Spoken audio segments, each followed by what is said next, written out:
Allahu Akbar, Allahu Akbar.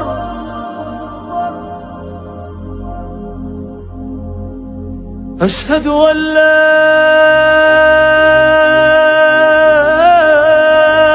ilaha illallah.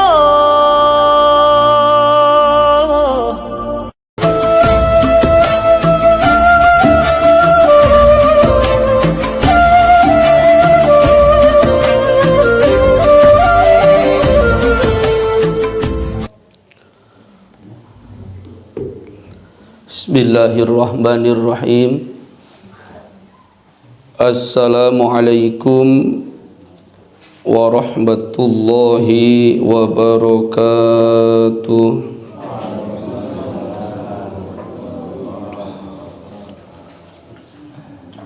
Alhamdulillahi rabbil alamin, wal aqibatu lil muttaqin, wala udwana illa 'alal zalimin.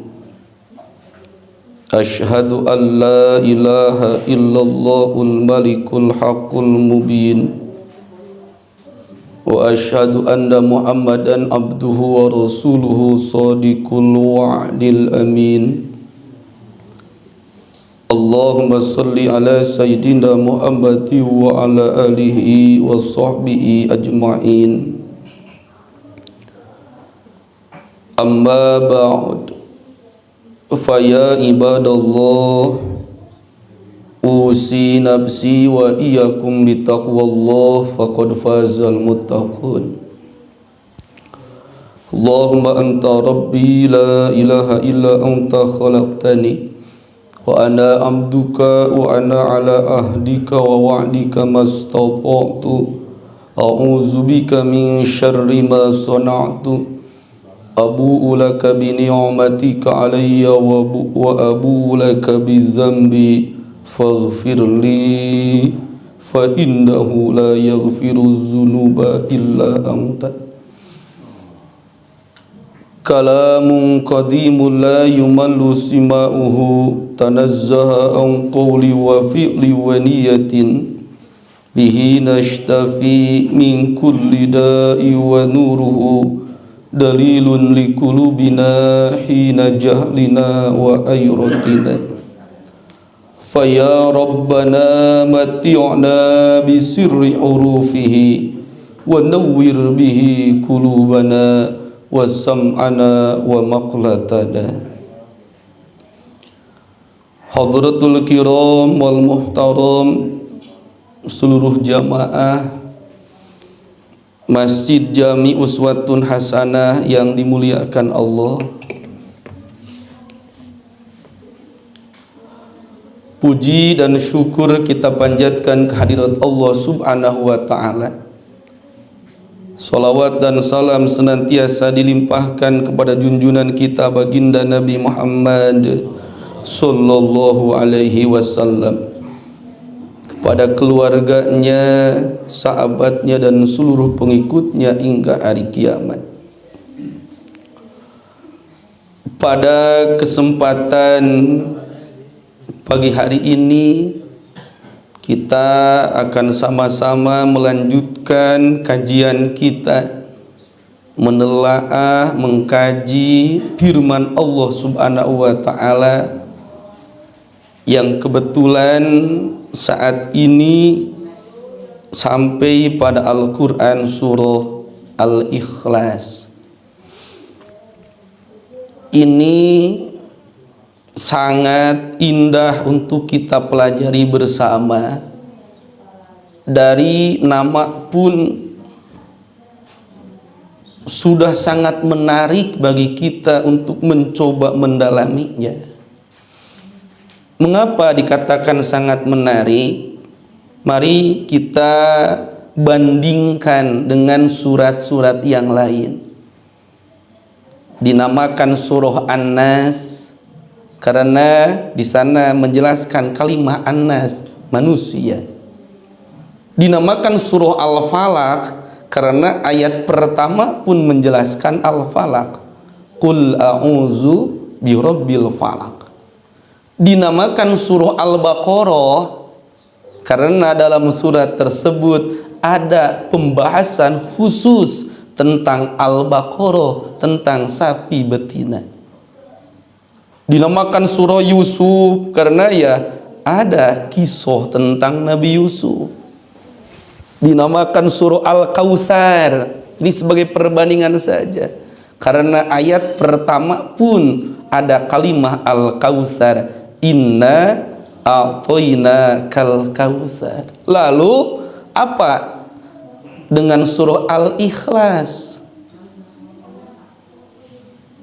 Dari mulai ayat 1 sampai ayat 4 tidak ada kalimat Al-Ikhlas. A'udzu billahi minasyaitonir rajim. Bismillahirrahmanirrahim. Qul huwallahu ahad. Allahus somad. Lam yalid wa lam yulad wa lam yakul lahu kufuwan ahad. Ini ada sedikit perbedaan yang sangat indah dan menarik untuk sama-sama kita pelajari.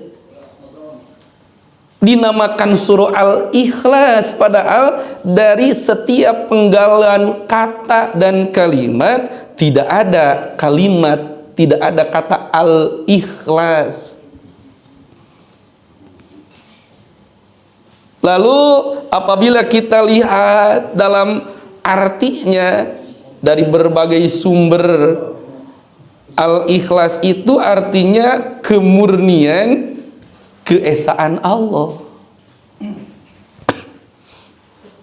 Kalau berbicara tentang keesaan Allah, itu adalah arti daripada kalapan ahadun. Kenapa tidak dinamakan surah Al-Ahad saja? Karena ahad itu artinya esa, tunggal. Ini sangat-sangat menarik untuk sama-sama kita telah, dan insya Allah pada pagi hari ini kita sama-sama kaji Al-Quran surah Al-Ikhlas ini.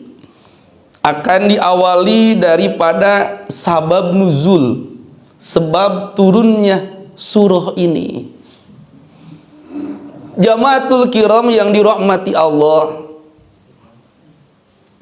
yang menjadi latar belakang ataupun sebab turunnya ayat ini, sababun nuzuli hadis surah ma rawad Dhahak, seperti yang disampaikan dalam riwayat Al-Dhahak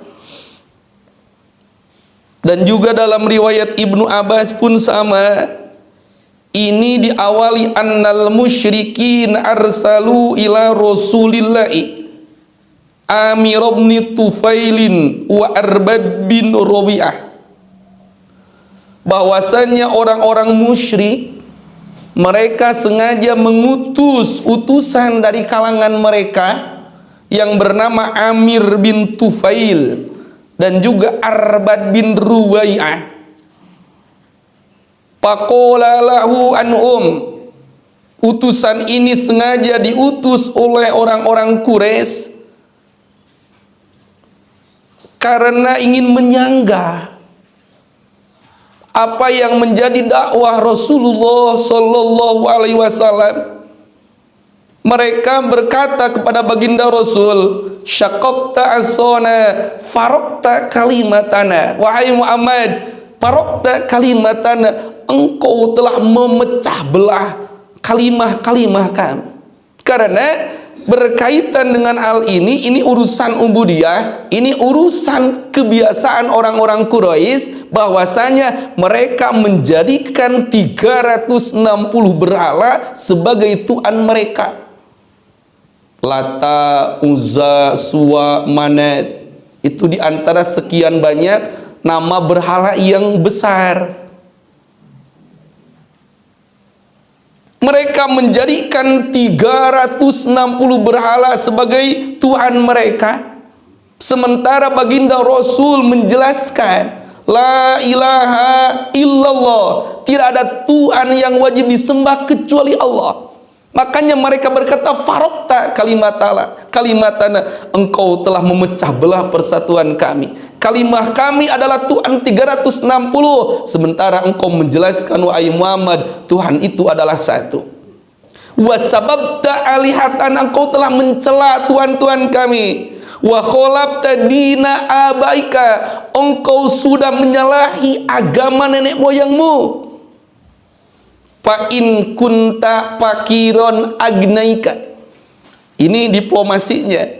Fa in kunta fakiron, seandainya engkau Muhammad adalah seorang fakir, agnaika, kami akan memberikan harta yang melimpah agar engkau menjadi orang kaya. Wa in kunta majnunan dawainaka, seandainya engkau majnun, mohon maaf, majnun itu artinya gila, dawainaka, kami akan mengobatimu. Wa in kunta qad hawaitam ru'aitan jawaznaka, seandainya engkau mencintai seorang istri, jawaznaka, kami akan menikahkanmu. Ini sebagai godaan daripada dakwah Rasul ketika beliau menyampaikan tauhid, menyampaikan keesaan Allah. Maka baginda Rasul menjawab, faqala Rasulullah sallallahu alaihi wasallam, beliau menjawab, lastu bifakirin, aku bukanlah orang fakir. Baginda Rasul memiliki harta yang sangat melimpah, karena baginda Rasul seorang pekerja keras. Dari mulai beliau kecil sudah berusaha, usia 25 tahun menjadi seorang ahli dagang yang hebat. Terlebih menikah dengan Siti Khadijah yang memiliki harta kekayaan yang melimpah. Lastu bifakirin, aku bukan orang fakir. Wala majnunin, aku bukan orang gila. Wala hawaitu mur'atan, dan dakwah ini bukan karena dasar seorang perempuan. Ana Rasulullah, saya adalah utusan Allah. Ad'ukum, mengajak kepada kalian, min ibadatil asnami ila ibadati, agar meninggalkan beribadah kepada berhala dan menyembah Tuhan yang Maha Esa. Ini terjadi komunikasi antara utusan orang-orang musyrik yang bernama Amir bin Tufail dan juga Arbad bin Rubaiyah. Setelah itu lalu mereka kembali kepada orang-orang musyrik dan mengatakan hasil daripada usaha mereka secara baik-baik. Intinya baginda Rasul menolak keinginan mereka daripada baginda Rasul meninggalkan dakwah mengajak orang Quraisy menyembah Tuhan yang satu. Fa'arsaluhu saniyatan, lalu mereka diutus untuk kedua kalinya. Wa qalu kul la ubayyin lana jinsa ma'budika. Ini sudah mulai sampai pada inti surah Al-Ikhlas. Utusan yang kedua ini bertanya kepada baginda Rasul, kul lahu bayyin lana jinsa ma'budika. Wahai Amir bin Tufail, Arbad bin Rubaiyah, katakan kepada Muhammad, tanyakan kepada Muhammad, bayyin min jinsi ma'budika, jelaskan seperti apa Tuhan Muhammad itu. Amin zabin, apakah dari emas? Amin fidotin, atau dari perak? Amin hadidin, atau dari besi? Amin nuasin, atau dari tembaga? Karena dalam sirah sejarah dijelaskan Tuhan mereka itu sesuai dengan keadaan. Artinya kalau orang Quraisy ini memiliki harta melimpah, dibikin Tuhan dari emas. Kalau mungkin keuangannya kurang, ya apa saja yang bisa dibikin, mungkin dari nuhas, dari tembaga. Bahkan pernah ada cerita, ada Tuhan yang dibuat dari roti. Ini sudah sangat tidak masuk akal. Setelah mereka menyembah, lapar, dimakan mungkin kepalanya, tangannya. Bayin min jinsi ma'budika, tanyakan kepada Muhammad Tuhan satu yang disembah Muhammad itu dari apa jenisnya? Amin dabin, apakah dari emas, dari perak, dari tembaga, atau dari apakah? Fa'anzalallahu subhanahu hadhihi surah, maka Allah menurunkan surat ini sebagai jawaban daripada pertanyaan-pertanyaan orang Quraisy. Faqalu lahu, orang-orang Quraisy berkata, salasu mi'atin wasituna sonaman takumu bi awaijina fa kaifa yakumul waidu bi hawaijil khalqi. Setelah baginda Rasul menyampaikan ayat pertama, qul huwallahu ahad, katakanlah Muhammad, dialah Tuhan yang Maha Esa. Orang-orang Quraisy menyanggah, salasu mi'ati wasituna sonaman, 360 berhala, takumu bihawaijina, mereka adalah tuan-tuan yang senantiasa mencukupi kebutuhan kami. Fa kaifa yakumul wahidu bihawaijil khalqi, bagaimana Tuhan yang satu bisa mencukupi seluruh kebutuhan kami? Karena dalam ayat yang kedua dijelaskan Allahus somad, Allah tempat meminta, Allah tempat bersomdania, tempat bersandar kita terhadap segala urusan kita. Ini sedikit asbab nuzul, sebab turun ayat, sebelum nanti kita sama-sama telaah per ayat. Pada akhirnya dijelaskan dalam tafsir yang disampaikan oleh Ibnu Abbas, wa ahlaqallahu arbad bidsoiko wa amiral bitufel bit'ud. Akhirnya dua orang utusan orang Quraisy ini dibinasakan oleh Allah Subhanahu wa taala. Wa ahlaqallahu arbad, Allah mencelakakan, menghancurkan, mematikan arbad bisoiko dengan sambaran petir. Wa amir bin Tufel bit'un, Amir bin Tufel mati dengan penyakit taun, bukan covid, penyakit taun. Jamaatul kiram yang dirahmati Allah, itu sedikit gambaran tentang asbab nuzul. Bahkan dijelaskan Al-Quran surah Al-Ikhlas ini diturunkan setelah surah An-Nas. Ini dalam sebuah riwayat. Lalu juga ada perdebatan, ada ikhtilaf ulama, apakah surah ini diturunkan di Makkah ataupun Madinah. Dan pendapat yang sahih, yang muktabar, yang menjadikan pegangan banyak ulama, Al-Quran surah Al-Ikhlas ini diturunkan di kota Makkah Al-Mukarramah.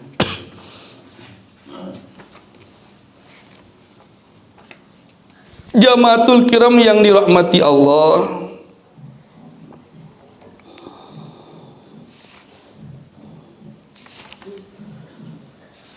berkaitan dengan surah Al-Ikhlas ini, wa kalimatuha khomsu asyarota kalimatan. Al-Ikhlas ini 4 ayat, kalimatnya ada 15, wa hurufu sab'atu wa arba'una harfan, hurufnya ada 47 huruf. Ini disampaikan dalam tafsir. Kalau mungkin mencoba, ya kita sama-sama buka aja dalam Al-Quran.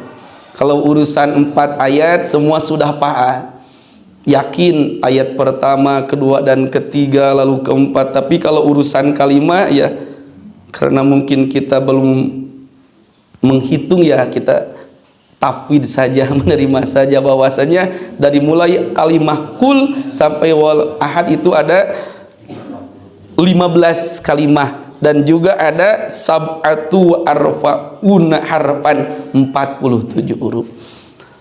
Jamaatul kiram yang dirahmati Allah, penjelasan yang kedua seperti tadi di awal, bahwasanya ada hal yang sangat menarik dari surah Al-Ikhlas ini karena tidak terdapat lafaz Al-Ikhlas dari mulai ayat 1 sampai ayat keempat. Karena dalam tafsir ini para ulama baik dalam tafsir As-Sawi, Hadaiqurah wa Royan dijelaskan bahwasanya ila isyrina isman. Surah ini memiliki 20 nama. Ini berkaitan dengan keistimewaan ayat ini. Karena nanti bahasan ketiga akan disampaikan fadilah keutamaan ayat ini. Yang pertama, awaluha al-ikhlas. Surat ini dinamakan dengan al-ikhlas. Ini yang sangat masyhur, yang sangat familiar. Yang kedua, sani'a at-tanzil. Nama surat ini yang kedua namanya At-Tanzil. At-Tanzil itu artinya diturunkan. Wasalisu'a At-Tajrid. Nama yang ketiga surat ini adalah surat At-Tajrid. At-Tajrid ini artinya menyendiri. Li'anna man ta'allaqa bi'a tajarrudul anil agyar. Dinamakan surah At-Tajrid karena orang yang ta'aluk, yang berpegang teguh tentang ayat ini, tentang surat ini, maka tajarroda anil agyar, mereka akan menyendiri dari urusan makhluk. Artinya seperti nanti dijelaskan dalam ayat yang kedua, Allahus Somad. Allah itu tempat bersomdania, Allah tempat bersandar, Allah tempat meminta terhadap segala urusan. Maka At-Tajrid, orang yang meyakini surat ini tidak akan menjadikan makhluk sebagai tempat sandarannya. Karena Allahu As-Somad, hanya Allah lah tempat bersandar. Makanya surat ini dinamakan surah At-Tajrid. Yang keempat, At-Tauhid. Dinamakan surah At-Tauhid li'anna dalatun alaih, karena surat ini menjelaskan tentang ketauhidan. Orang yang bertauhid akan menjadi orang muwahhid. Orang yang belajar ilmu tauhid akan menjadi muwahhid, karena beda antara ilmu tauhid dan bertauhid. Sedikit sebagai pemahaman saja, ilmu tauhid adalah ilmun yaqtadiru bihi ala isbatil aqaidid diniyah al-muktasabu min adillati al-yaqiniyah. Suatu disiplin ilmu yang mana apabila kita belajar ilmu ini yaqtadiru ala isbatil aqaid diniyah, akan mampu menetapkan aqaid diniyah min adillati al yaqiniyah dengan menggunakan dalil-dalil yang pasti. Karena sumber ilmu tauhid adalah Al-Quran dan As-Sunnah, berbeda dengan ilmu fikih. Ilmu fikih diambil min adillatiyat tafsiliyah, diambil dari dalil yang tafsil.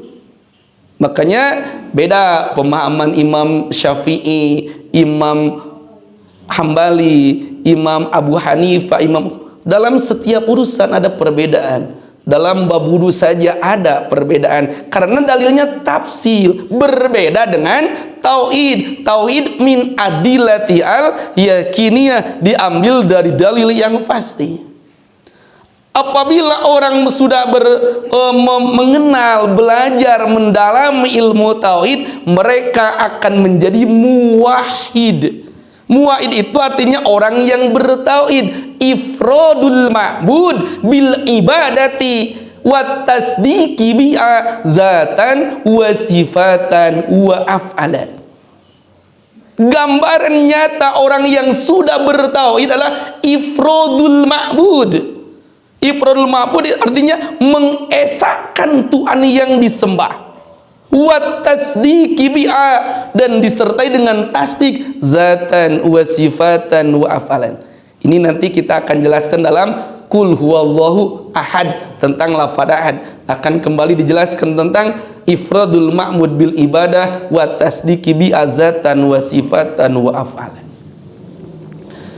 Kembali kepada permasalahan, nama yang keempat daripada surat ini dinamakan surah At-Tauhid. Yang kelima, surat ini dinamakan An-Najat.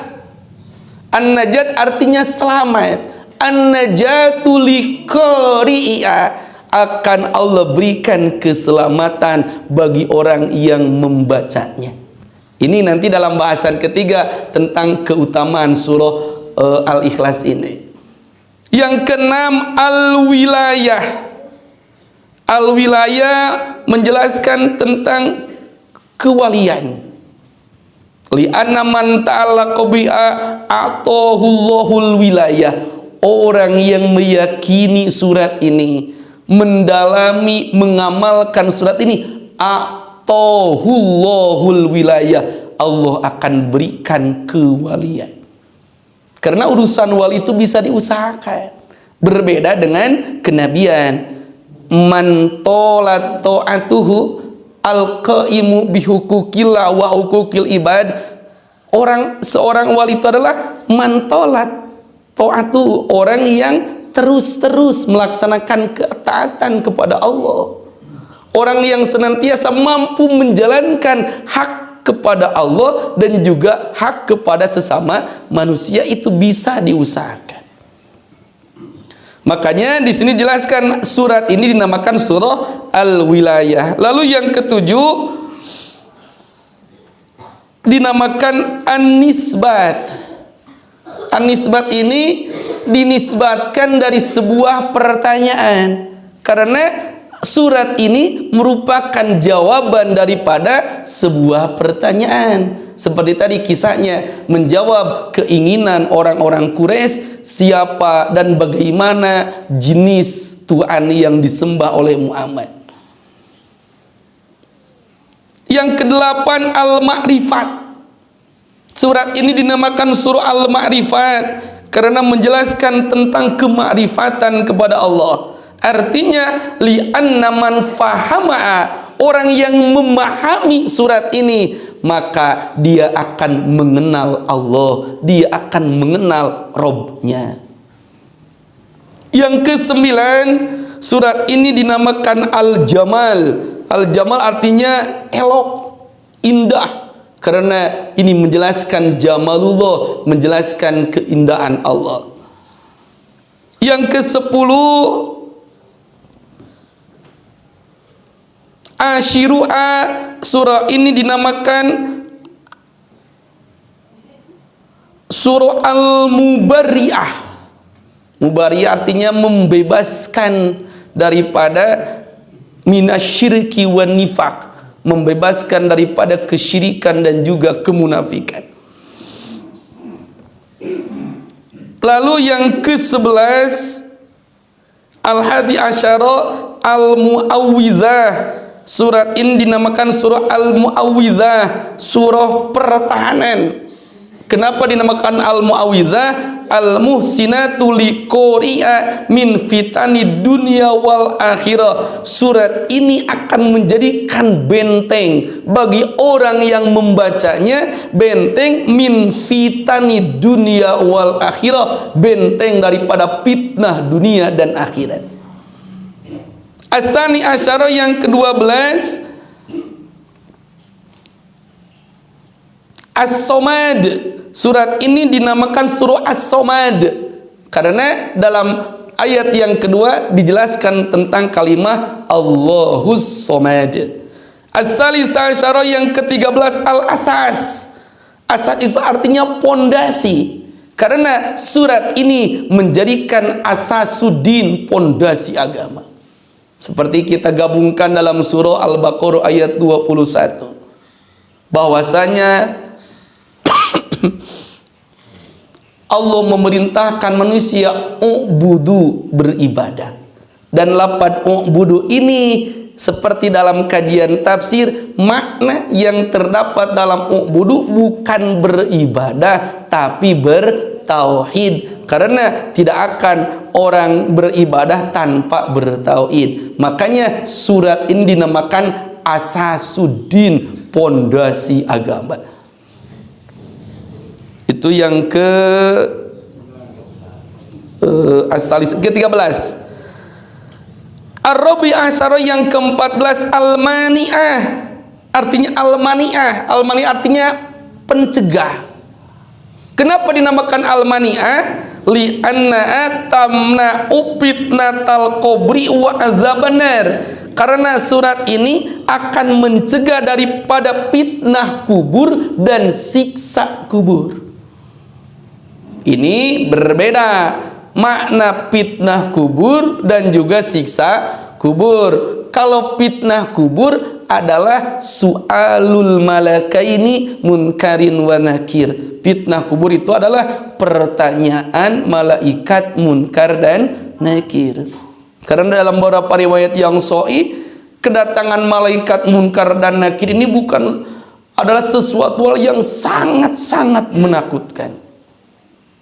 Bisa dibayangkan dalam keadaan sendiri, lalu didatangi malaikat dengan watak dan juga sikap yang sangat berbeda yang tidak pernah ditemui di dunia ini. Bisa dalam riwayat ketika bertanya marrobuka, laksana petir yang menyambar dan lain-lain. Makanya Al-Mani'ah, surat ini mencegah daripada fitnah kubur. Yang ke-15 suratul Muhtadir, artinya surah Al-Muhtadir, surah yang dihadirkan. Dinamakan dihadirkan li'annal malaikata tahduru listima'i'a iza quri'at.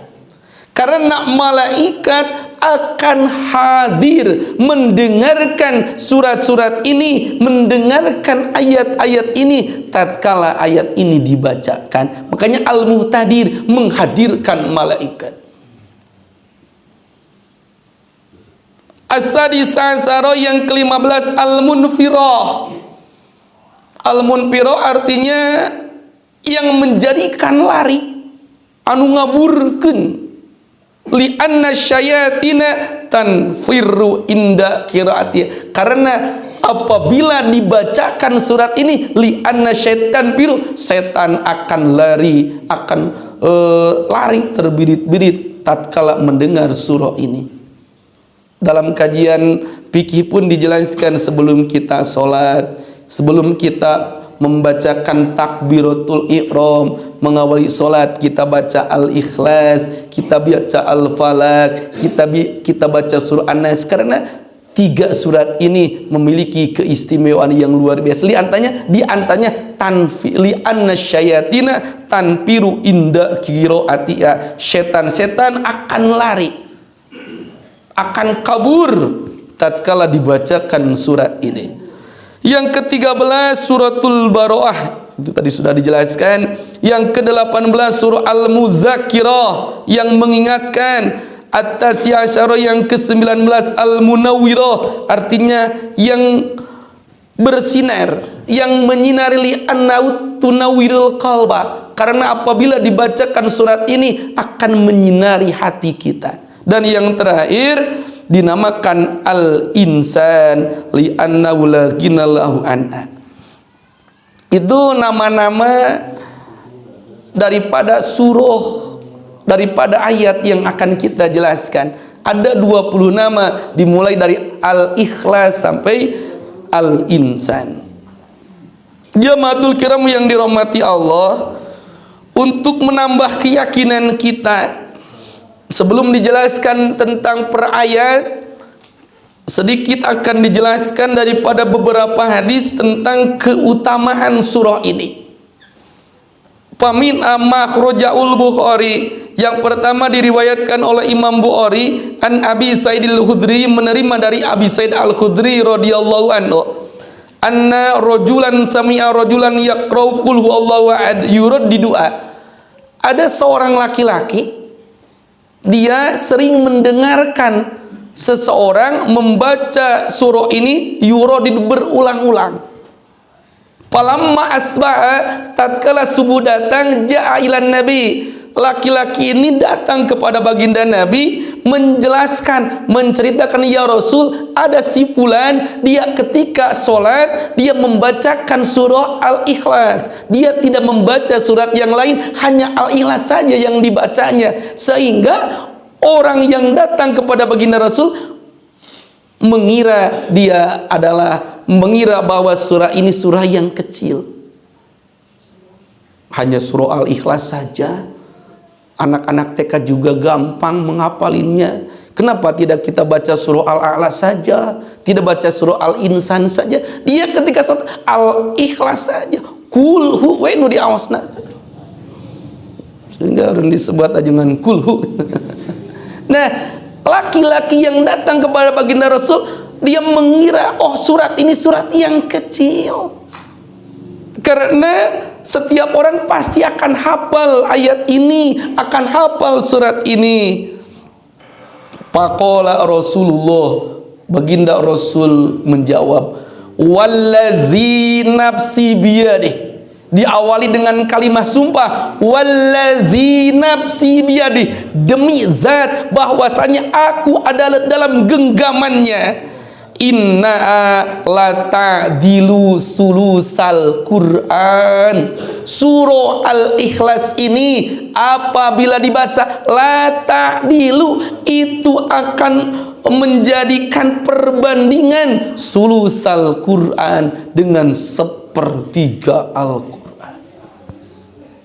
Jadi Al-Ikhlas yang kita baca sama artinya apabila kita membaca satu surat ini, bandingan keutamanya sama dengan membaca sepertiga Al-Quran. Berarti 10 juz. 10 juz itu sampai surah Al-Anfal, 11 itu Al-Baro'ah. La ta'dilu sulusal Quran. Lalu baginda Rasul menjelaskan, qala Rasulullah sallallahu alaihi wasallam li ashabi, baginda Rasul menyampaikan kepada para sahabat, ayajizu adukum ayyaqra sulusal Quran fi lailatin. Apakah kalian mampu membaca sepertiga Al-Quran dalam satu malam? Fasyaqqa zalika alaihi, faqalu ayyuna yutiku zalika ya Rasulullah. Bagaimana kami mampu dalam satu malam membaca 10 juz. Satu juz itu kan biasanya 8 lembar, biasa itu 8 lembar. Ini kalau 10 juz berarti ya tinggal kali 8 dalam satu malam. Ini pasyaqo, sangat berat untuk para sahabat. Maka baginda Rasul faqala qul huwallahu ahad Allahus samad sulusul Quran. Qul huwallahu ahad Allahus samad lam yalid wa lam yulad wa lam yakul lahu kufuwan sulusul Quran. Surah Al-Ikhlas ini sama bandingannya dengan sepertiga Al-Quran. Makanya ini jadi dalil untuk kita yang agak malas membaca Al-Quran. Kalau kita ingin khotam tamat satu Al-Quran, ya berarti sama dengan membaca 3 kali. Alhamdulillah.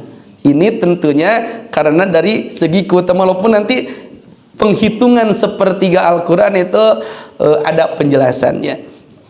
Saya sampaikan satu lagi hadis ini karena hadisnya sangat banyak berkaitan dengan fadilah. Ini disampaikan ya untuk menambah motivasi saja. Allahu Akbar.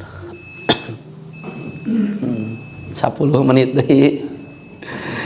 Ja'a rajulun ilan nabi, datang seorang laki-laki kepada baginda Nabi, syaka ilahil faqr. Laki-laki ini sengaja datang kepada baginda Rasul, dia mau curhat. Dia syikayah kepada baginda Rasul, dia ini termasuk orang yang fakir. Ya Rasul, saya orang yang fakir, saya ingin seperti orang lain bersedekah dengan yang melimpah, tapi saya tidak bisa karena saya orang fakir. Faqala, lalu baginda Rasul berkata, apabila kamu ingin menjadi orang kaya, agar kefakiranmu berganti dengan ginaka, dengan kekayaanmu, ini yang disampaikan baginda Rasul yang dipastikan kebenarannya. Iza dakhalta baitaka, ini resep kalau ingin menjadi orang kaya. Versi ayat ini, versi hadis ini, iza dakhalta baitaka, apabila kamu masuk ke rumahmu. Oke, uhtimasin orang praktekkan. Iza dakhalta baitaka, apabila kamu masuk ke rumahmu, pasalim, ucapkanlah salam. In kana fi'i a'adun, seandainya di rumah itu ada seseorang, ada keluarga, ada anak, bacakan salam. Fa illam yakun fi'i a'adun, seandainya di rumahmu tidak ada orang, pasalin, bacakanlah salam ala nafsika, untuk dirimu. Artinya kalau di rumah kita ada orang lain, assalamualaikum warahmatullahi wabarakatuh. Apabila di rumah kita tidak ada orang lain, bacakanlah salam, tapi bacaan salam untuk diri kita. Assalamu alaina wa ala ibadillahi sholihin. Keselamatan untuk kami, untuk saya dan juga ibadillahi sholihin, untuk hamba-hamba Allah yang soleh. Itu bacaannya. Artinya jangan pernah meninggalkan bacaan salam tatkala kita memasuki rumah. Ada di rumahnya juga cuma ada istri dan anak, bukan orang lain, jangan sampai seperti itu. Bacakan salam. Salam itu mendoakan untuk keselamatan. Assalamualaikum. Kalau ada, kalau tidak ada, salam untuk diri kita. Bacanya seperti tadi, assalamu alaina wa ala ibadillahi sholihin. Lalu waqra kul huwallahu ahad, bacalah kul huwallahu ahad sampai marrotan wahidatan, hanya satu kali. Papa'ala rojul zalika, akhirnya laki-laki ini papa'ala, melaksanakan seperti yang dinasihatkan baginda Rasul ketika masuk rumah membaca salam, baik apabila ada seseorang ataupun tidak, maka atas izin Allah fa'adarallahu alaihi rizqon hatta afado ala jironi. Fa'adarok, maka Allah banyakkan alaihi rizqon, yang asalnya fakir lalu hartanya menjadi melimpah, hatta afado ala jironi, sehingga melimpah dengan tetangga-tetangganya. Karena pembacaan surah Al-Ikhlas ini sangat istimewa. Disampaikan man qara'a qul huwallahu ahad marratan burika alaihi. Orang yang membaca qul huwallahu ahad satu kali, burika alaihi, dia akan diberkahi. Wa man qara'a marrataini, dia baca dua kali, burika alaihi wal ahli, akan Allah berikan keberkahan untuk dirinya dan juga keluarganya. Waman qara'a salasa maratin, waman qara'a salasa maratin, apabila dia baca surah Al-Baqarah, surah Al-Ikhlas 3 kali, burika alaihi wa ala jami'i jirani, Allah akan berikan keberkahan untuk dirinya, untuk keluarganya, wa ala jirani, dan untuk tetangga-tetangganya. Ini dalam sebuah hadis disampaikan seperti itu. Jamaatul kiram rahimakumullah. Lalu untuk pembahasan yang terakhir berkaitan dengan ayat per ayat ini, dalam terjemahnya pun sudah jelas, kul huwallahu ahad, katakanlah Muhammad, dialah Allah yang Maha Esa, Allahus Samad, Allah tempat meminta segala sesuatu, lam yalid walam yulad, Allah tidak beranak dan tidak pula diperanakan, walam yakul lahu kufuwan ahad, dan tidak ada sesuatu yang setara dengan dia. Ini 4 ayat ini berulang-ulang disampaikan menjawab setiap pertanyaan-pertanyaan daripada orang-orang musyrik ini. Setiap pertanyaan dijawab per ayat daripada surah Al-Baqarah ini. Katakanlah Muhammad, dialah Tuhan yang Maha Satu. Allah itu ahad, Allah itu wahdaniyat, wahdaniyat fi zat, wahdaniyat fi sifat, wahdaniyat fil afal. Allah itu satu dalam zatnya, satu dalam sifatnya, satu dalam afal, dalam pekerjaannya.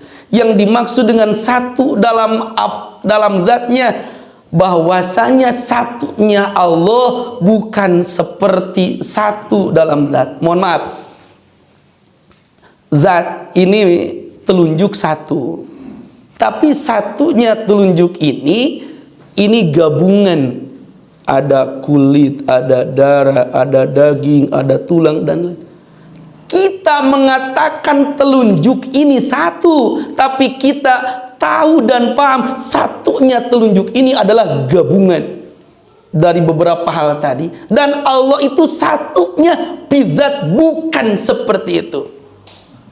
Telunjuk ini satu, tapi satu ini sebagian daripada 10 jari. Kita mengatakan telunjuk ini satu, tapi kita pun yakin dan paham satunya telunjuk ini adalah sebagian daripada 10 jari.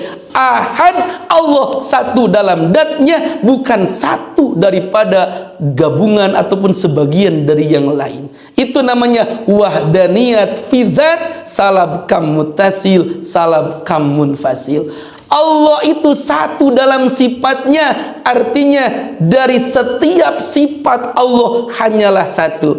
Allah kudrat, Allah berkuasa, Allah menciptakan langit dengan kudrat yang itu, Allah menciptakan bumi dengan kudrat yang itu, Allah menciptakan manusia dengan kudrat yang satu.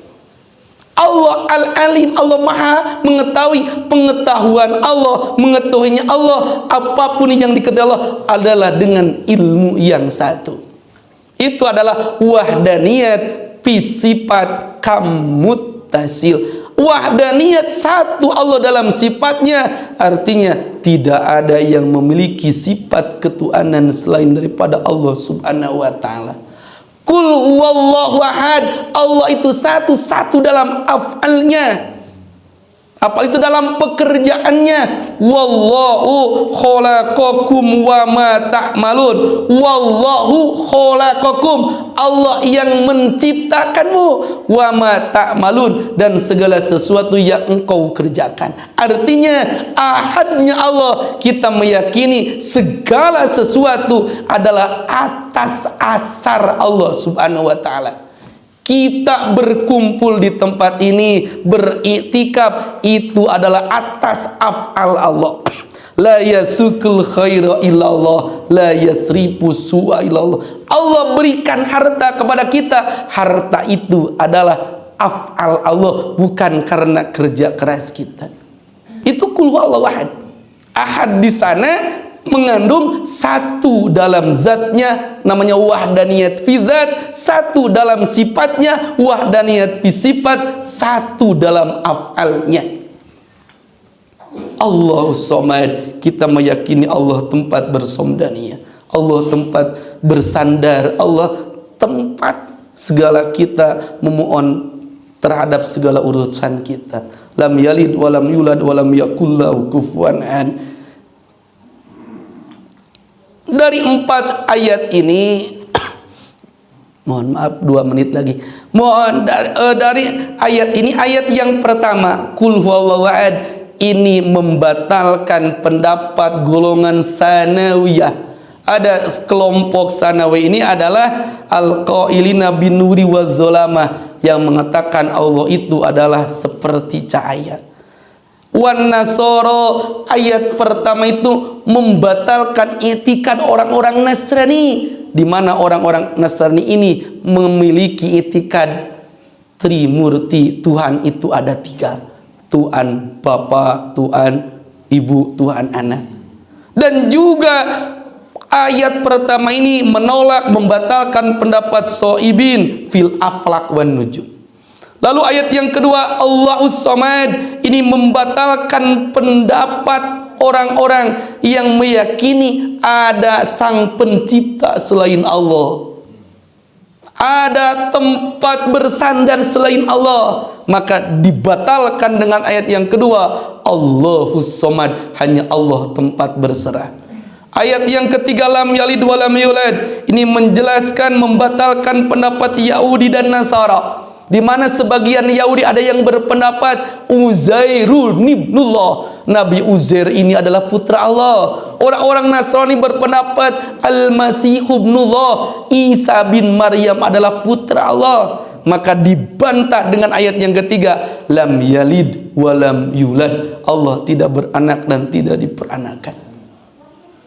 Dan juga membantah pendapat orang-orang musyrikin yang memiliki i'tikad annal malaikata banatullah. Orang-orang musyrikin berpendapat para malaikat adalah banatullah, artinya putri-putrinya Allah, anak-anaknya Allah. Dan yang terakhir, ayat yang keempat, walam yakul lahu kufuwan ahad, ini pun menjelaskan pembantahan, membatalkan pendapat-pendapat musyrikin yang mereka menjadikan Tuhan itu banyak.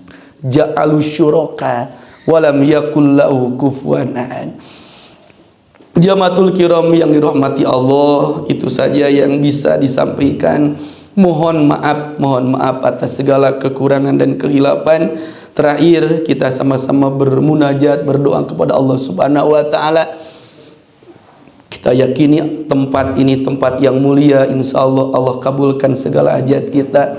Kita berdoa pada saat ini, barangkali ada keluarga, ada tetangga, ada sahabat yang sakit, apalagi mungkin berkaitan dengan cuaca dan lain-lain. Apabila ada jamaah Masjid Uswatun Hasanah, ada tetangga keluarga kita yang sakit pada hari ini, kita mohonkan kepada Allah, mudah-mudahan orang-orang keluarga kita yang sakit Allah segera ambil penyakitnya.